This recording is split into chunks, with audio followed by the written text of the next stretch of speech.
Hello again, everyone, and thanks for joining us for this third and final discussion on the opioid crisis. I'm Harrisburg Police Commissioner Thomas Carter, and in the past weeks, we've led important discussions on this station about an issue that is ravaging our communities, the opioid crisis. In the past episodes, we focused on trying to understand the crisis and its human toll. People are dying, families are grieving, and the death toll continues to mount. Today, we focus on solutions. Today, we will explore two simple questions. What will it take to stop people from dying? And what will it take to stem the tide of the devastating crisis? Joining me to discuss solutions are people who spend a good deal of their time thinking about how to save lives. First, we have Teresa Sellers. Teresa is a registered nurse with UPMC Pinnacle for 28 years. Welcome, Teresa. Thank you. Also, we have Devin Reeves, Executive Director of Pennsylvania Harm Reduction Coalition. Welcome, Devin. Good evening, sir. We also have Matthew Knoll, the Central Region Referral Development Manager at Cadenzia, which operates 169 drug and alcohol treatment programs. Welcome, Mr. Knoll. Thank you. And last but not least, we have Graham Hetrick, Corner, Dauphin County. Welcome, Mr. Hetrick. Good to see you. Let's start by asking each of our guests to introduce themselves and tell us a little about their work as it relates to the opioid crisis. I know I just introduced them, but I did not touch the important duties that they have. So starting with Teresa. Hi. I've been a nurse with UPMC Pinnacle for 28 years. About 6 years ago, I moved to community health, where we really saw that there was a need for action with the opioid crisis. And then about 3 years ago, I now oversee the UPMC Pinnacle Center for Addiction Recovery, which is an MAT program. Thank you.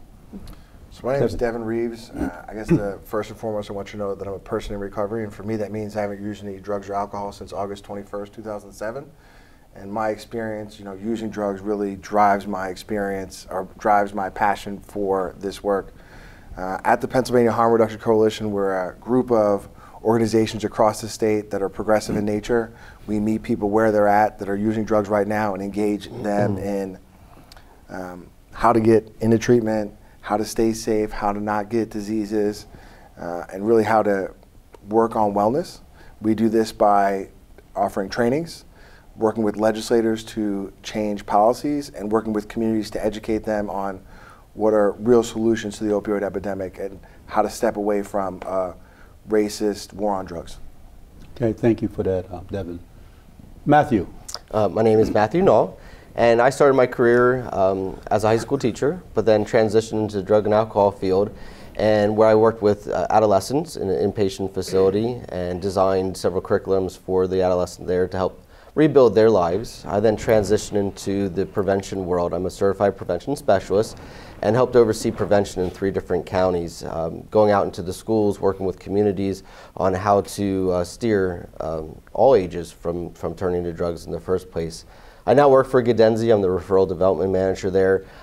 Basically, my main goal is to break down any barriers that might be hindering someone getting into treatment, working with organizations, groups, communities, and referral sources who might be needing to send people to treatment, as well as individuals themselves and loved ones would turn to me, and I help them in that process. Thank you for that. Mr. Hetrick. Essentially, I'm the Dauphin County coroner, which is a medical legal death investigator. So I look for 2 things, and I certify them for the state of Pennsylvania. The first is the cause of death, which is the mechanical reason somebody dies. The manner of death gets more to what we're going to talk about tonight, and that is the how. How did it all happen? Somebody can die of a fentanyl and heroin combination, but how did they get to that point that they're taking the drug? And if we study the way people die, we can learn how we live and how we should be living. And that's why I think it's incumbent on me to give meaning to each one of these deaths by speaking about the issues that we have in our society that they are revealed in these patterns that we see when people die. Okay, thank you for that. Also joining this wonderful panel. We have an audience of people out here who will ask questions of the panel later on in the show. So thank you, audience. Let's get right to it. Okay, I have one question for Teresa. Is anything out there working? I believe so. We recently received the $1 Million PACMAC grant and have been able to give people options. Make sure that they're getting the wraparound services they need. The treatment isn't just medicine. The counseling, the therapy sessions are just as important, if not more important. So I really think that we have seen a difference, but there is certainly a lot more work to do. Okay, thank you for that. Back in 2013, we noticed a spike in the opioid deaths. So from what you said, progressing to Mr. Hetrick, is anything working from what you see? The numbers are still going up. My numbers are going up again this year, and they will go up by, I'm guessing, at about 15 to 20%. Now, and right now, Pennsylvania leads in the increase of numbers of all 50 states. So is it getting better? I think our understanding of the bigness of the problem, that understanding is better, and I think that's going to bring us to have better therapies in the future. But we must understand, just as Teresa said, that it has to be connected in a flowing program where you can have MAT and then what I call BAT, behavior assisted treatment. And I think those two have to go hand in hand, because we don't have an opioid problem. We have an addiction problem. And an addiction is something that a person does repetitively that has negative results in their life. Okay, thank you for that there. And since we're going from the opioid to addiction problem, I want to ask you, Devin, can you explain what you went through? Sure. Grew up in a good family, had access to all the resources. Really what it came down to is I liked using drugs. I liked the way it made me feel. Every time I used drugs, it was there. If I was upset, it made me feel better. If I wanted to celebrate, it was there to kick up the experience. I was blessed because I had the resources to access the treatment and the care that I needed to get well. I was able to go to a treatment center. I was there for 90 days. I was able to go to a recovery residence. I was able to go back to college, back to get a master's degree. I was able to develop a life that was worth staying in recovery for. Far too many people don't have that opportunity. They don't have an opportunity to access recovery house, don't have an opportunity to access treatment. And that's the real sin, is that there's people that want to get help and we can't find them that help. Okay. Matthew, you operate 169 drug and alcohol treatment centers. Do you see your clientele getting younger as the opioid epidemic goes on, or how would you describe what is going on out there? That's tough to say, because we see a wide range of drugs. And one thing that we are seeing is a slight diversion away from the heroin. And we see it's always changing. It's always, what's going on. When perceived risk of a drug goes up, use goes down, and vice versa. The perceived risk of heroin is extremely high right now because of the fentanyl and the deaths. So one thing we want to do is stay ahead of that and see and understand what is going on out there. Whereas if I'm at that fork in the road and be like, in my addiction, should I try heroin for the first time? I know that, so maybe I'm going to go with cocaine or meth. And that's what we're seeing, is a change of the drug of choice. And so that's really important to take note of, so we can steer and have the resources available for that. So when it comes to age, we are seeing in the heroin field almost a little bit more older. We do see some younger folks that are getting involved with it, but most of the people that we're seeing have been involved with heroin for some time versus a new user. But in that younger crowd, we might be starting to see a lot of the other drugs of choice, like the cocaine, Molly, meth, that are becoming more popular because of the perceived risk of the heroin. Thank you for that. Mr. Hetrick, can you explain the fentanyl? How many milligrams or so does it take to OD?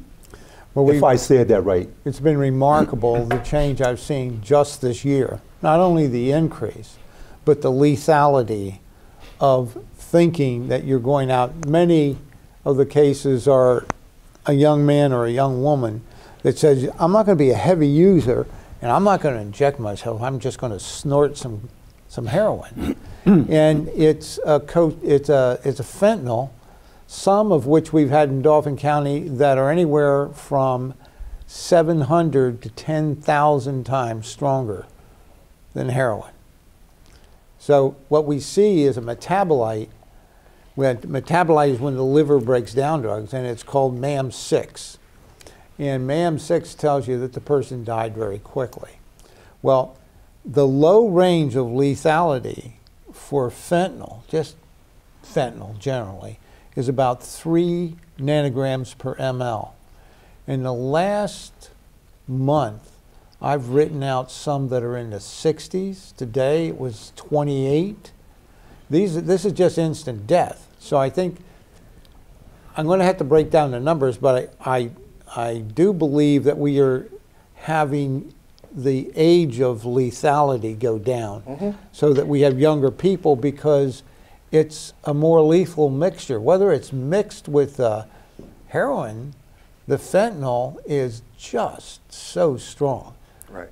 A lot of people are dying in their experimentation phase of their substance use disorder. There used to be a time where you started out with drugs, you experimented, they were less lethal. Maybe you could increase your substance use over time, and eventually got to the point where, all right, I need to change my life. But people aren't reaching that crisis point in their life. They're dying, living in their parents' house, college students. It's definitely happening younger and younger across the board, without a doubt. The average age, the average life range in America has dropped because of the opioid That's epidemic. correct. Our life expectancy Life in America expectancy, has actually gone down. For the first time in like 100 years. That's how bad it is. Now, it's just not opioids. Right. It's addictive. It's addictive behavior. Yes. It's anything. We have a 60% obesity issue. We have alcohol. Alcohol has actually increased its usage in the last 4 or 5 years. Right. And more people die of alcohol than opioids every year. We don't talk about that because that's illegal. But if you put the numbers together, about 100, it's underreported. DEA says it's underreported. Sure. The nation will lose 100,000 people. And how many people were affected in the family is just unbelievable. When it comes to the fentanyl, I only know what I read, through the police blotters and what have you. And but when it comes to the fentanyl, does that affect your respiratory system, or does it go right to your heart to make a person fall into essentially sleep, or what do you want to call it? Essentially, any opioid is going to tell your heart and respiration system to slow down. And it goes to a point where it's slowing down to the point where you're no longer sending oxygen to the brain. This affects first the primal part of the brain stem and the pons, and that starts to swell. That affects the rest of the brain, and you die. Okay. Teresa. Yes. You being a nurse, what is the medical profession doing about the crisis?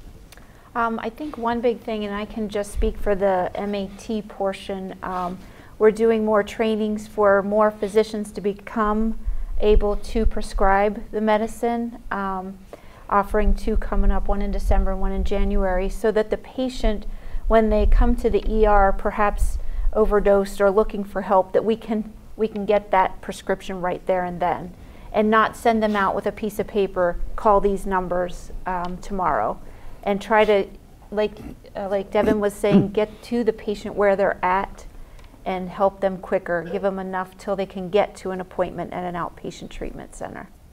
Not to point fingers, but is this a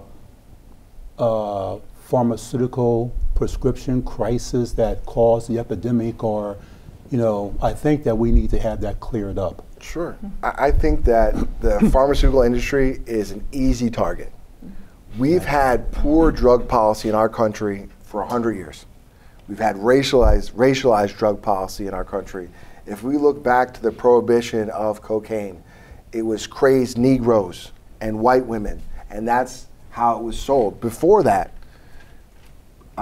heroin, cocaine was over the counter. It was made by the same company that makes Bayer aspirin. Well, there was cocaine and coke. Right.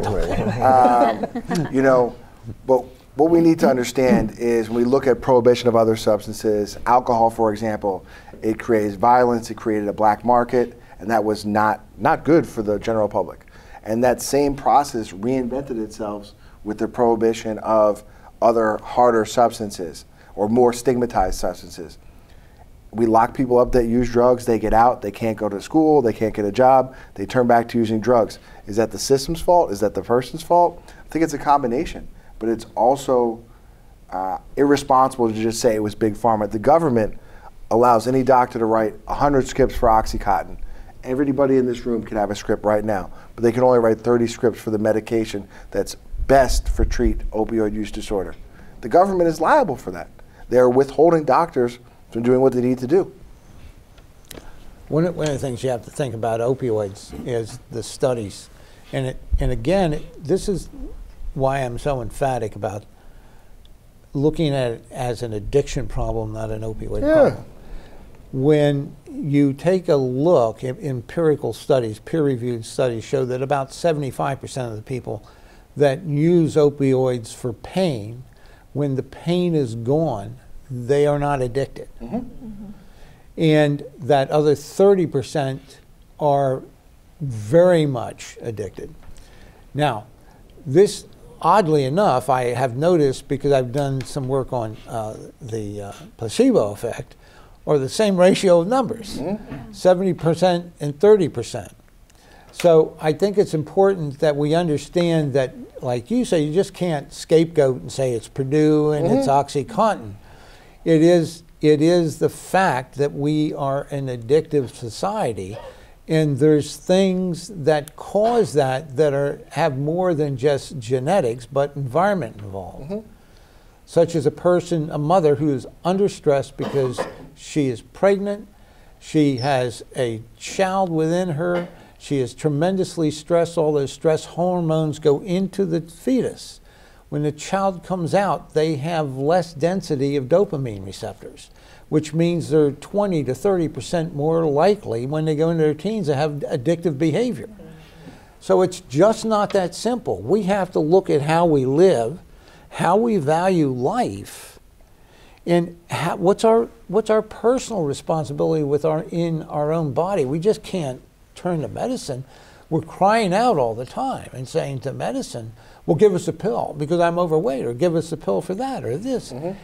There's personal responsibility here that we have to have in the discussion.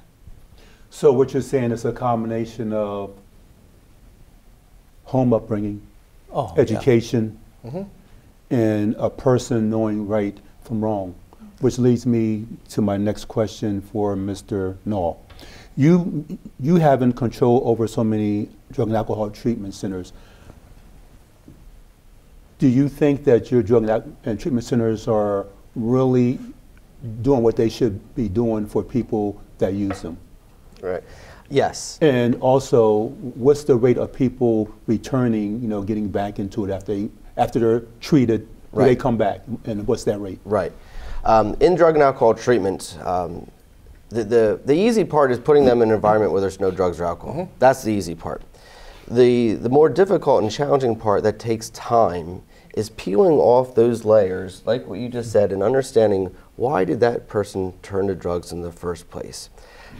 That's something that a medication can help us with the first parts, but no drug or pill is going to help build relationships, get jobs back, understand the stressors that's going on in that person's life. Was there traumatic events going on that we really need to get down to the root of things and help that person understand themselves, what's going on in their life, and ultimately why are they using those drugs to maybe escape some of those feelings that they don't want to feel, and help that person understand those feelings and really get down to that. And that's what we do at Cadenza, is really try to get to understand the person, and a lot of our programs are longer programs, and that's what we feel is very key. A person going to treatment just for 7 days, detoxing and leaving, their mind's still in a cloud. That's not enough time. We have 90-day programs. We have 6-month programs where we can really work with that person. And I think that's crucial to that. As far as success rate, That's something that's really hard to determine. However, I know we're above the national average in about 55 to 60% of completion rate completing our programs.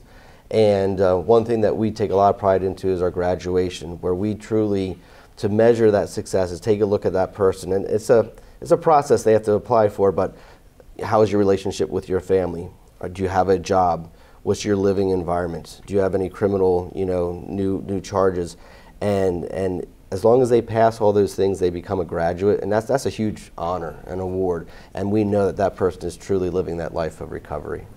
I believe that I heard you say that some people are using drugs as a crutch to escape what's going on in their life, reality, and what they should be doing opposed to what they're not doing. Is that true? Did I sort of pick up on that? I don't know if I like the word crutch, okay. But there's kind of two types of users. One to experience new feelings. I'm at a party, I'm at a social event, I never did marijuana before, what's this going to be like, But then there's that other part, that's the escape use. There's abuse, neglect, molestation, just everyday stressors that, I don't like these feelings, and this drug takes away those feelings and allows me to do other things. And it might start in that party scene, but then transition over. Ooh, I didn't know that this drug would take away my anxiety, my depression. And that's where the opioids are amazing at taking away anxiety and depression. Yeah. And when we take a look at, even in our high school with the Pennsylvania Youth Survey, 45% of our high school kids are saying they're depressed. Until we address that, this problem is not going anywhere at all, right? So, and that all feeds into that escape use of using those drugs to escape those feelings that I don't want to feel. We, as a part of the treatment, program, we need to go after those feelings and understand what's going on to ultimately help that person. We got to stop pulling people out of the river and go upriver and figure out why are they falling in. Absolutely. Right. You know what I mean? Yeah. Right. It's the most cost-effective thing. Right. It's amazing how slow we've been to react to this. I mean, if we look at, I've been in recovery since 2007. The opioid epidemic is at least that old, if not older on some people by a year or two. We have not followed the lead of European nations, of Canada, their public health approach. It took us years to pass Narcan distribution laws in Pennsylvania. It's still not universal to all law enforcement officers are carrying Narcan. Needle exchanges are illegal in Pennsylvania. We have all these great things that we could be doing that we're not. We're dragging our feet. Well, one of the reasons for that is I can recommend a great book, wonderful book, by Gabor Mate. He's a psychiatrist, but he's always worked in addiction. Right. And he sees it as the much more holistic problem, and we have to look at all the facets. But he said, if you had this is a long-term disorder, so it's like rheumatoid arthritis. You can have rheumatoid arthritis, get some MAT treatment, right? Some medically assisted treatment. It helps somewhat, but you have a relapse. You don't say to the person that has rheumatoid arthritis, "Oh, boy, what is wrong with you? We gave you the medicine," And so we still don't see this as a disease. And the second thing is, even if you said, well, I just like the drug, right? We have to recognize that we live in two worlds. We live in our conscious world and we live in our subconscious world, delineated both by Jung and by Freud. Jung had a much different way of thinking about it, though. But the fact of the matter is that the unconscious world is our history. So it goes back to what you said, attachment disorders, the time that the father said, I'm out of here, I don't want kids anymore. All these different things are there, and even though you at times are in your conscious world, you're interpreting your reality through the unconscious history that you have. Sure. Yeah. And that makes you feel, I want to be more popular. And you want to be more popular, not because of ego, but because something happened in the past where you were rejected by other groups or something like that. And we see that on the other side, not just people who use drugs.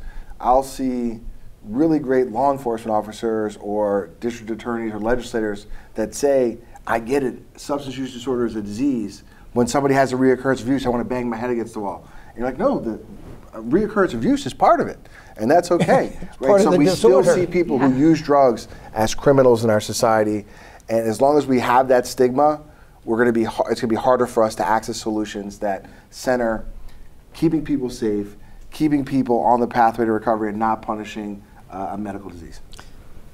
I want to ask this question. Graham, you made an important statement when you introduced yourself and told what you did. You said that the problem is getting worse. It's going to get worse. Do you find, that the addiction problem is worse in the urban areas or in the rural settings? No, I think it's totally right. Even in 2005, you were right. In 2005, I did a drug thesis, right? I racially normalized the whole area, so it had nothing to do with black or white. Right. It was a problem that was growing. And can you say that over? It had nothing to do with color. It had nothing to do with color. And in that, the rate of addiction Correct. Does not. The way we treat people. Right. Rates of incarceration. When this whole thing started, where we have an opioid crisis, I mean, you and I worked the street, and I'm down in the hill, and I said, well, we have this opioid crisis. He says, oh, you just found out about that? So, and he's right, and what he's saying is it just, when it was in the urban areas, nobody cared. No. But now that it's hitting suburbia, then it's a different story.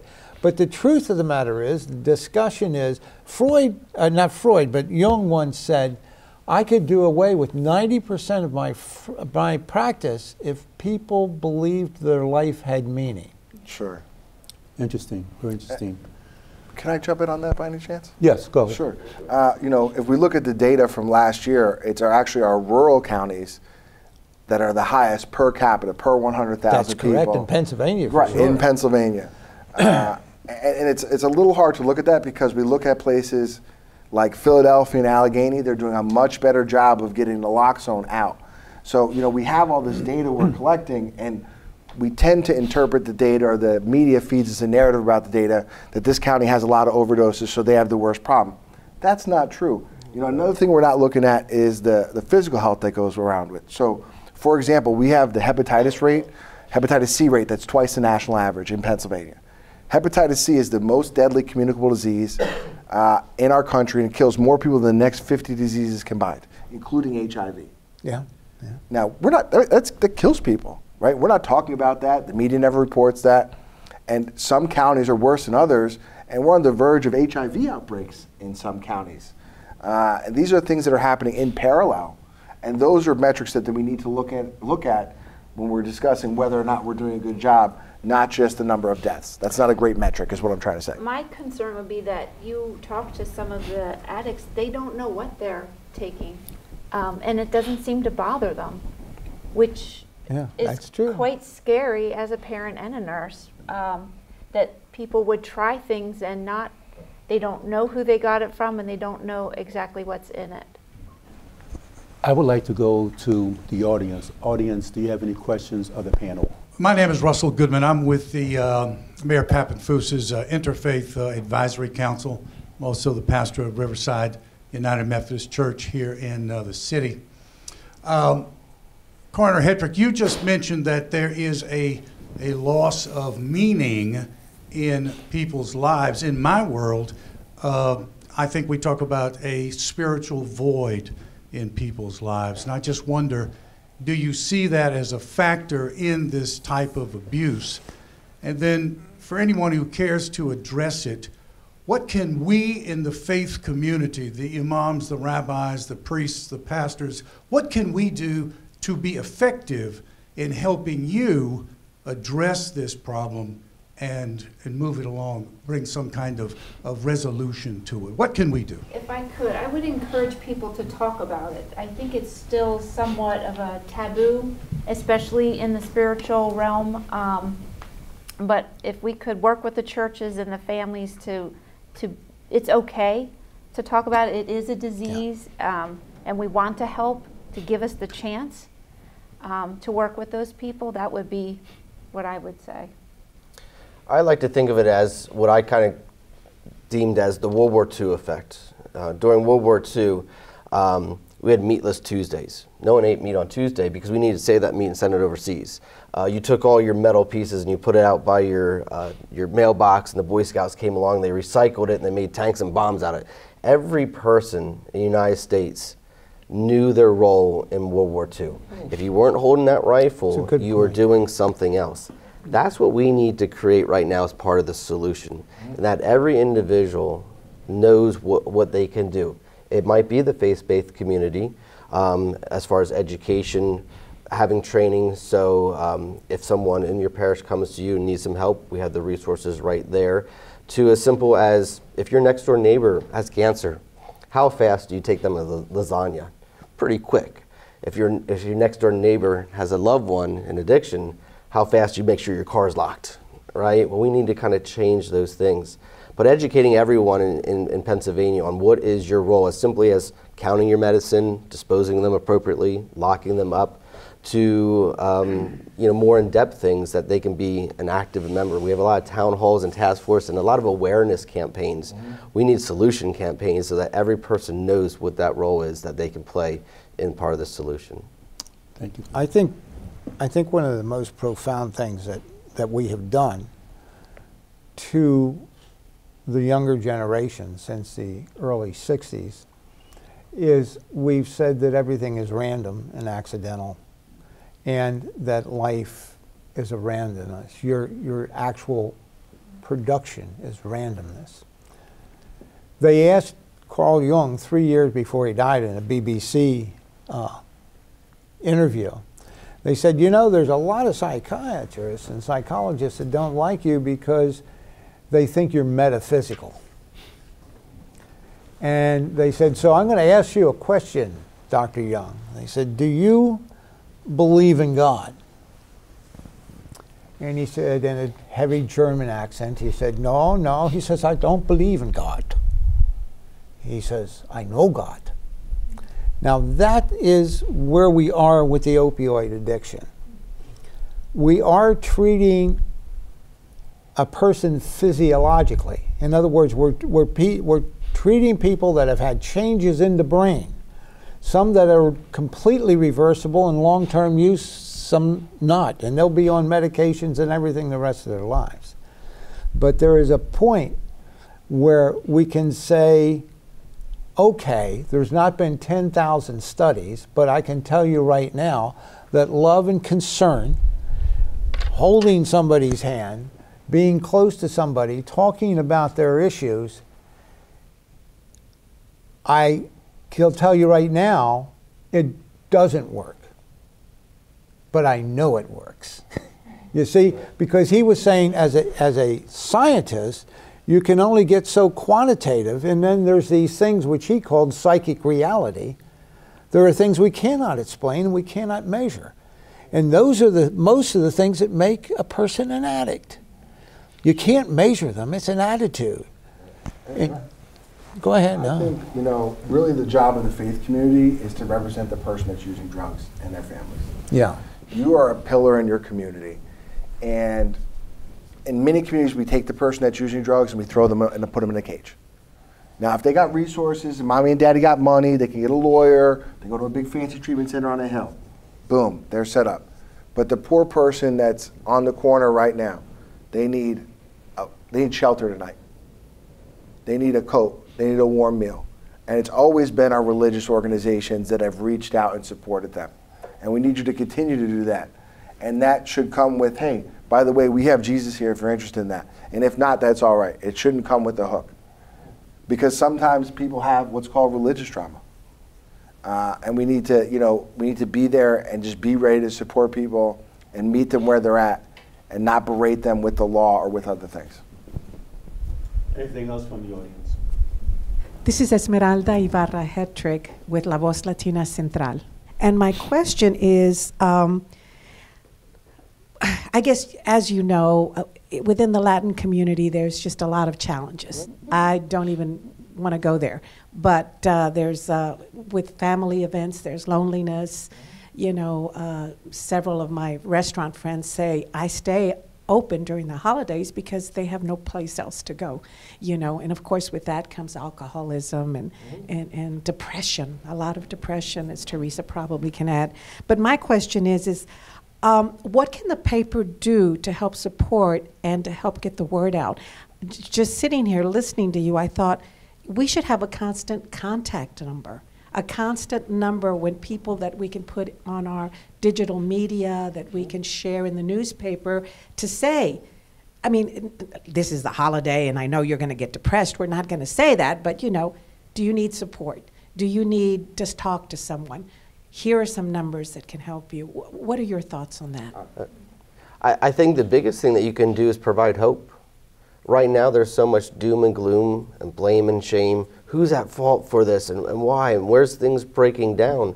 The person struggling, they need hope, you know, and to see role models. You know, we put in the paper all of your numbers, but we sometimes need to be putting in the newspaper all the successes too. How many people completed a program that month? You know, how many people are getting their lives back? Those we don't see those things, and we need to see that success, that you can live that life of recovery. There is hope out there. And if someone's out there struggling, this is not a road to walk down alone. And it's not a wheel they need to reinvent at all. There is a way, and we know that it works because there's millions of people who are living a life of recovery. We need to see those role models. And that's the key to all this is, you know, there's several groups of people. We have the recovery community. We have people that are actively struggling right now, including their families. And then we have a group of people that, for prevention efforts, you know, aren't yet involved. But that recovery community, they're going to save the day. You know, they were that neighbor that we locked our car about. But guess what? You might turn to them, and they're going to give you that guidance, that experience, strength, and hope of what you can do in that situation. That's who our Savior is going to be. Sure, and there are phone numbers out there. The city or the state of Harrisburg of Pennsylvania has a number. It's on DDAP's website. Put it right on the front page. Boom, here it is. It's open 24 hours a day, 7 days a week. Isn't it a human element that the human being is always striving to find out who the supreme being is?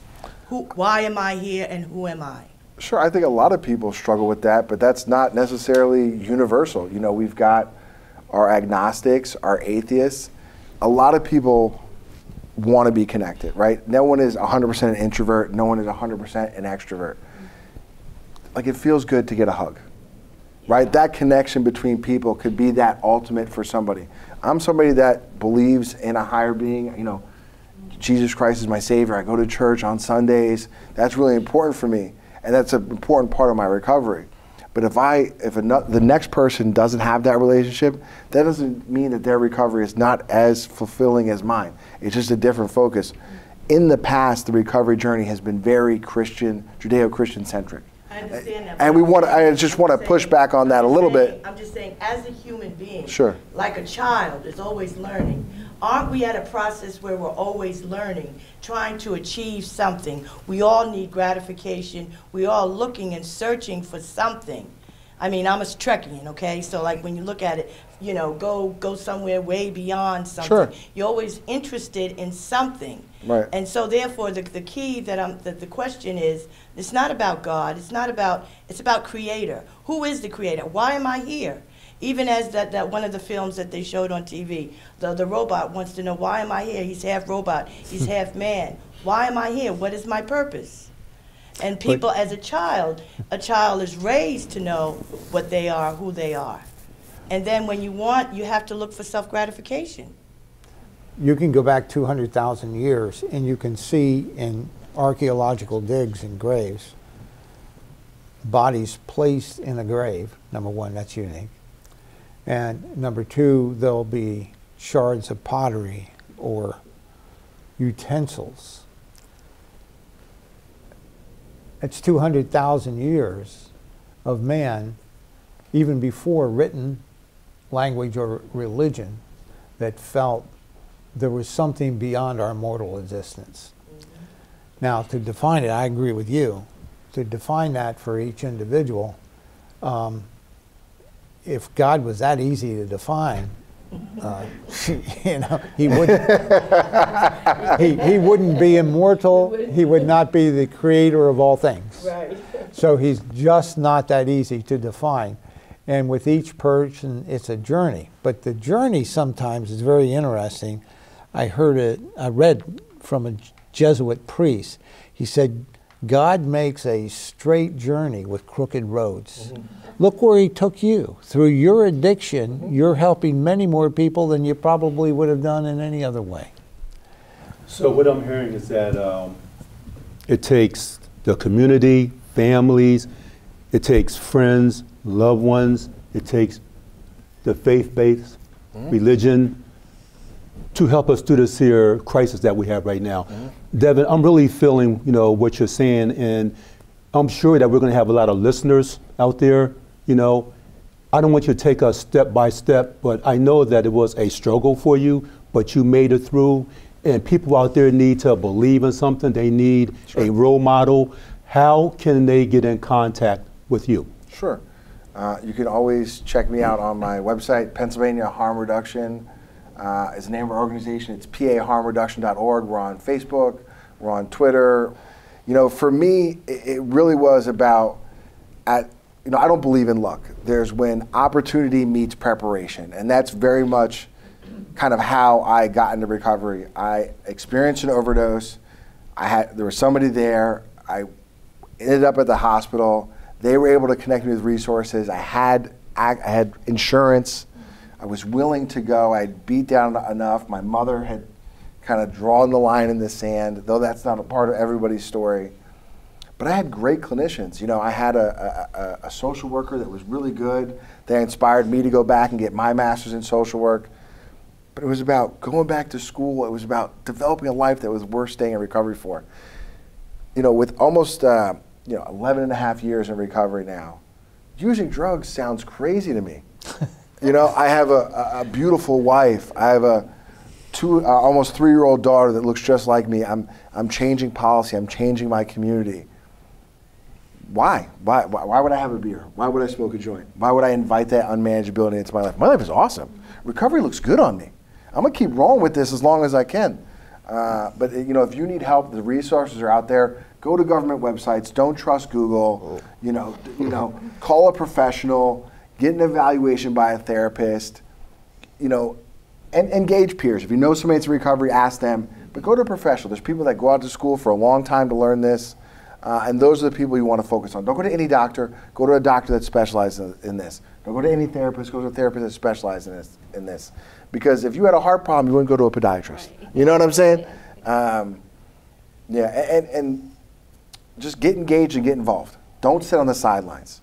You know, it's time to get off the bench and into the game for the entire community. Okay, thank you for that, dear. Teresa, are you optimistic that we'll find a solution soon?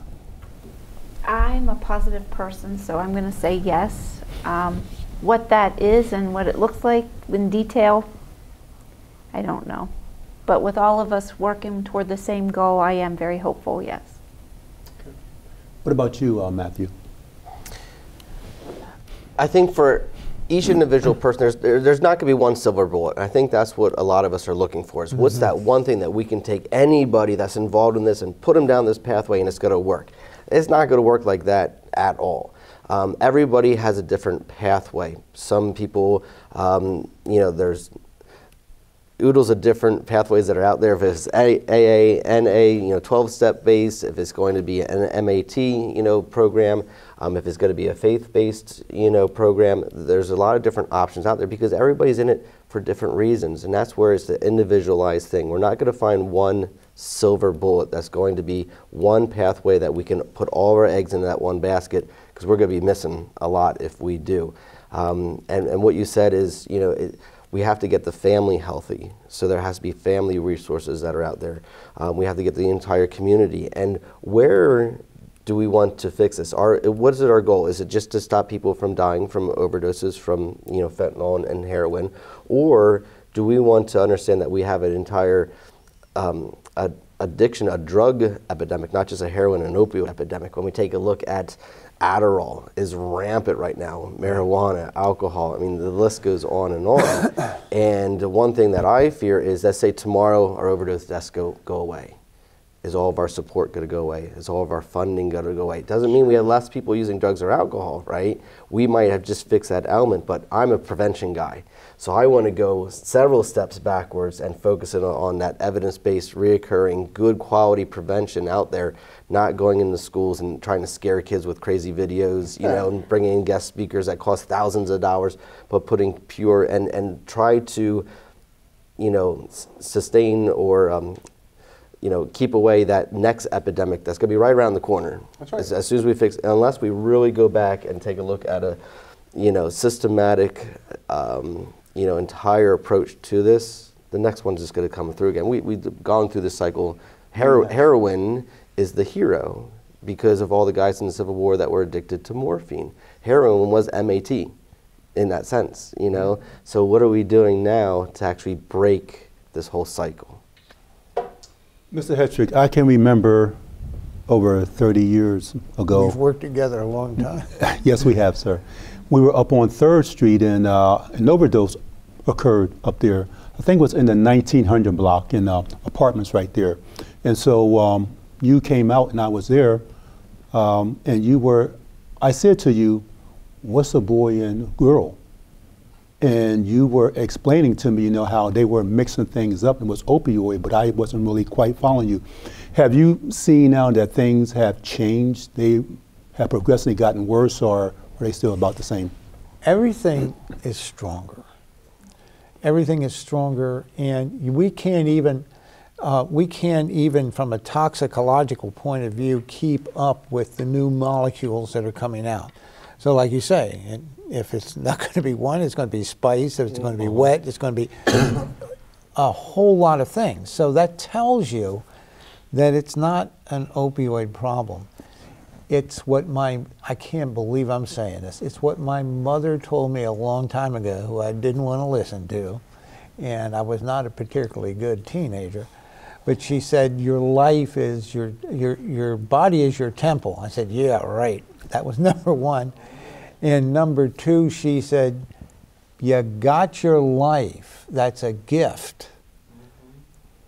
Until we start taking responsibility and saying, wow, my life is important. I give speeches, it's called Doors. And I give about 200 people a year. I tell them on how to get control of their life. And the first thing I say is, you got to believe that there's meaning to your life, and then you build these skill sets, and there are doors where you can go one place or another. Your master, you had your master's because you had your bachelor's. The bachelor's was a door that allowed you to open the other door. So even that fundamental thinking, many people don't have today. They just don't see the value of living. And that person struggling, they don't have that. That's what is gone. Is gone. And you know, we ponder why does someone do this? Why is this mother that's pregnant still doing this? That lack of hope and meaning is not there, and that's what we really need to focus on. This is a mental health. This is a healthcare concern, you know, and focusing on that aspect of the individual person. The opioid epidemic is not close to getting better in our state. We're 4 or 5 years into a 30% increase every year. That's really bad. Some years were the worst, and we're towards the top per capita and towards the top in sheer numbers. We're number one in sheer numbers, I believe, this year. Until we focus on, change the focus from, number one, complete abstinence being success. That's a terrible thing. And that's what the traditional treatment programs have done for 30 years. And now that represented best knowledge for a long time. But we need to evolve, because that treatment model was created for a 45-year-old alcoholic whose liver is falling out, not the 22-year-old opioid misuser, right?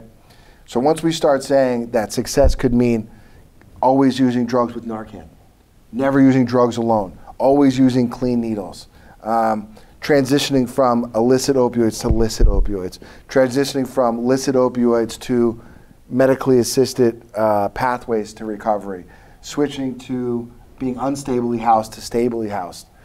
These are all factors that are any positive step in the right direction. And as long as we have this black or white thinking, good or bad, abstinence or using, we're going to continue to fail. Portugal, Canada, big cities in America, that's what they're embracing, housing first models, harm reduction. That's what's working. You know, all over this state, we have harm reduction programs that are underground because they're not being embraced. We need to change what success is. The goal is too high, and then we're surprised when people don't reach it. So this is our final opioid episode today. And people are going to be watching this here, and you know, they're going to take a lot from what you all said up here. Give me something good that we can build on so that the person out there watching this here, you know, they will have hope. Sure. Yeah. There's a program in Philadelphia that's part of an organization called Prevention Point Philadelphia, which is the syringe service program in Philadelphia. And what they do is they engage people that are using drugs right now in medically assisted recovery right from the street. Normally you have to go to the hospital, you have to go to a clinic, and that's a big leap for a lot of people that are using drugs. They don't want to go to the hospital because that hospital was mean to them last time. They don't want to go to treatment because the treatment berated them when they had a reoccurrence of use. And they definitely don't want to see the coroner. They're trying to avoid that, right? And that meet them where they're at attitude is amazing. Now there are several syringe service programs all over the state. Pittsburgh, out here in South Central PA, in some rural areas, but not all of them have medically assisted recovery or pharmacotherapies for substance use disorder. We need to fix that. We need to take people from using drugs right now to medically assisted recovery, and we need to cut out all the BS. Going to the doctor, this, that, and the other thing. Let's meet them where they're at. You're out in the street using drugs right now? Let's go right there. If we could bring that program to the other exchanges in South Central PA and Western PA, we'd be saving a lot of lives. I think Devin hit on something that I wanted to bring up, which was, and I think you brought it up as well. In schools, you see 45% of the population in schools are depressed. Yes.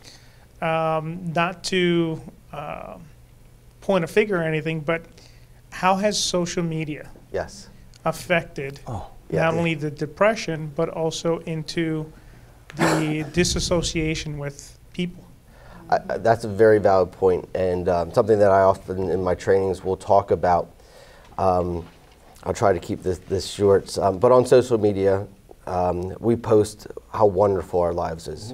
My life's pretty crappy, right? So I go online and I see everyone's having a great time, and this is now making me feel, you know, really bad because that's not my life, and I think this is reality, what everything is. I'm lonely, I'm sad, I'm depressed, I don't fit into school, right? But I can go and turn on my phone and all of a sudden there's a group of people there that get me. They understand me. They know what I'm going through. But when we take a look at the message that they're sending me of how to cope with these feelings, we see it all over the social media. Can't cope, don't mope, smoke dope, right? There's all this social media out there of turning to and teaching me of what types of drugs to take and what to do, and that's what's teaching me my coping mechanisms, which are unhealthy. We want to take a look at risk and protective factors rather than having someone, a trained certified prevention specialist, teaching us those. But I think social media plays a huge role in, one, putting a false reality of what everyone else's, their lives are like, but two, we have this huge, now that's my social network and that's who I connect with, so I'm unconnected with healthy people, and I'm turning to that, but the message that they're sending me is often an unhealthy message of how to cope with this. I think social media plays a major part in all of this. Thank you for that. Teresa Sellers, Devin Reeves, Matthew Nall, and Graham Hetrick, we thank you for joining us on Channel 20. Your expertise is duly noted, and for the listeners out there, this is our third and final episode of the opioid crisis. And if you have any questions, we're able to provide phone numbers and contact information for you. Thank you.